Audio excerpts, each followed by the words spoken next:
దారుణమైన పరిస్థితి ఏర్పడిందో మీరు చూశారు. ఈ పెద్ద ఆటో అయితే ఇక్కడ ఇరుక్కుపోయినటువంటి పరిస్థితి.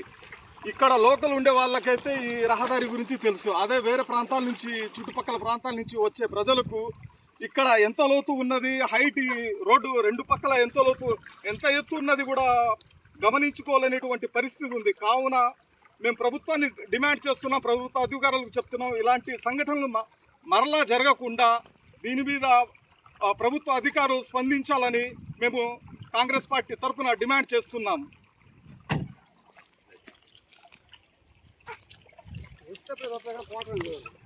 ఇది చాలా